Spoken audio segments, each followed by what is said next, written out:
જય શ્રી કૃષ્ણ મિત્રો, મધુસ કિચનમાં તમારું સ્વાગત છે। તો આજે હવે હું તમારી સાથે દાળનો વિડીયો લઈને આવી છું। પંચરત્ન દાળ બનાવવાની છું રાજસ્થાની। તો ચાલો આપણે દાળ બનાવવાનું શરૂ કરીએ। તો અત્યારે મેં આ દાળ કઈ દાળ લીધી છે હું તમને પહેલાં બતાવી દઉં। આ દાળ અડદની, મગની, મસૂરની, તુવેરની મેં 5 દાળ ભેગી કરી છે અને એને મેં અડધો પોણો કલાક માટે પલાળી હતી। જો તમારી જોડે ટાઈમ હોય તો કલાક પલાળી શકો છો અને ટાઈમ ના હોય તો અડધો કલાક પલાળવાની છે। હવે આપણે એને એક કુકરમાં લઈ લઈશું।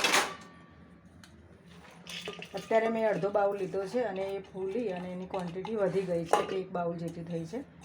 તમારા ફેમિલીમાં જેટલા સભ્યો હોય એ પ્રમાણે તમારે દાળ પલાળવાની છે।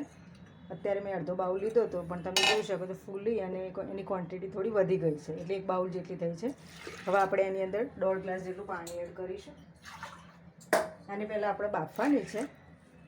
હવે એની અંદર આપણે અત્યારે 1 ટેબલ સ્પૂન જેટલું મીઠું એડ કરીશું, ½ ટેબલ સ્પૂન હળદર એડ કરીશું અને 1 ટેબલ સ્પૂન જેટલું તેલ એડ કરીશું। હવે આને આપણે 2 થી 3 વિસલ કરી અને આપણે એને બાફી લઈશું। હવે આપણે ચેક કરી લઈએ કે આપણે દાળ ચડી છે કે નહીં। તો તમે જોઈ શકો છો કે આપણે દાળ સરસ ચડી ગઈ છે। હવે આપણે આને વધારે બાફવાની નથી, આ રીતે જ રાખવાની છે। આપણે એક બાઉલમાં કાઢી લઈએ। આપણે દાળનો વઘાર કરી લઈશું। તો પહેલા આપણે તેલ એડ કરીશું, 2 ચમચા જેટલું આપણે તેલ લઈશું। હવે આપણે એની અંદર 1 ટેબલ સ્પૂન જેટલું જીરું એડ કરીશું, 1 થી 1.5 ટેબલ સ્પૂન જેટલું।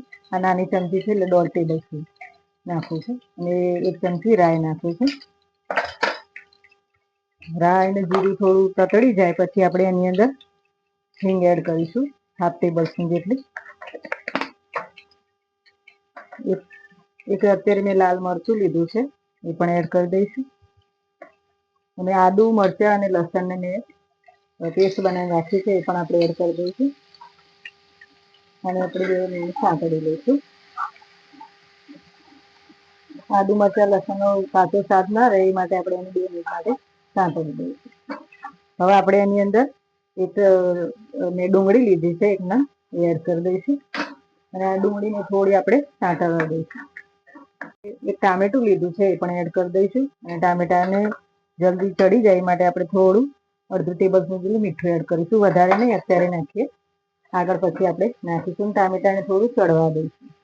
આપણે ડુંગળી ટામેટા સાંતળાઈ ગયા છે। હવે આપણે એની અંદર થોડા મસાલા કરીશું।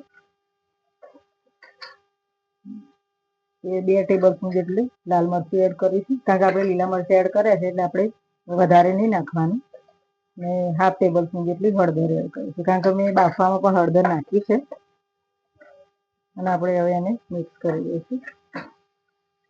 આ જે આપણે દાળ બાફી છે એ પણ અંદર એડ કરી દઈશું। અત્યારે આ દાળ બહુ ફટાફટ થઈ જાય છે, જો પલાળેલી હશે અડધો કલાક કે 1 કલાક તો બહુ ફટાફટ થઈ જાય છે। જો તમારો ટાઈમ પણ બચી જાય છે અને આપણો ગેસ પણ વધારે નહીં બળે। જો પલાળેલી હશે તો ફટાફટ થઈ જશે, એટલે તમારે અડધો કલાક પહેલા પલાળી દેવાની છે। તો ફટાફટ 5-10 મિનિટમાં આ દાળ તમારી તૈયાર થઈ જાય છે અને ખાવામાં બહુ સરસ લાગે છે આ દાળ। જ્યારે તમે ખાવશો ત્યાં, આ રાજસ્થાની ફેમસ દાળ છે પંચરત્ન, બહુ સરસ થાય છે। તમે જરૂરથી એકવાર ટ્રાય કરજો આ રીતે। હવે આપણે એની અંદર પાણી એડ કરીશું। અત્યારે મને જરૂર લાગે એટલું હું નાખું છું। તમારે જો પાતળી કરવી હોય તો વધારે નાખવાની અને થોડી જાડી રાખવી હોય તો માપનું પાણી નાખવાનું। હવે આપણે આની અંદર થોડા મસાલા હવે કરીશું। 1 ટેબલ સ્પૂન ધાણા જીરું પાવડર, 1 ટેબલ સ્પૂન ગરમ મસાલો લીધો છે।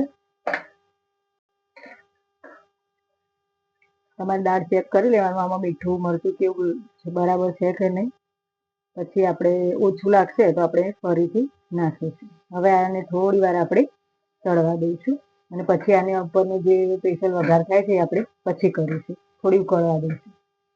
તો આપણે દાળ માટેનો સ્પેશિયલ જે વઘાર છે એ કરી દઈએ। આ વઘાર આપણે ઘીમાં જ થાય છે એટલે આપણે ઘીમાં વઘારશું। તો વઘારીને અત્યારે 3 ટેબલ સ્પૂન જેટલું ઘી લીધું છે। હવે એની અંદર આપણે થોડું જીરું એડ કરીશું, 1 ટેબલ સ્પૂન જેટલું અને 1 ટેબલ સ્પૂન જેટલું લાલ મરચું લઈશું આપણે અને થોડા લીલા ધાણા પણ એડ કરીશું અત્યારે અંદર। હવે આપણે આ વઘાર આપણે તરત જ એની અંદર એડ કરી દેવાનો છે.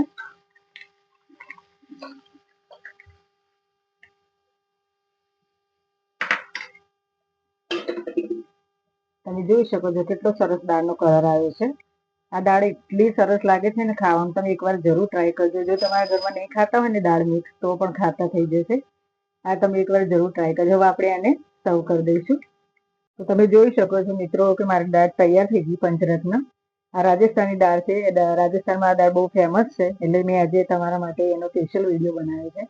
તો જો તમને મારી આ રેસીપી ગમી હોય દાળની, તો મારા વિડીયોને લાઈક કરજો અને તમારા ફ્રેન્ડ ફેમિલી સાથે શેર કરજો. અને તમે મારા ચેનલ પર નવા હોય તો સબસ્ક્રાઈબ કરવાનું બિલકુલ ના ભૂલતા. અને હવે આપણે એક નવા વિડીયો અને નવી રેસીપી સાથે મળીશું. ત્યાં સુધી આવજો.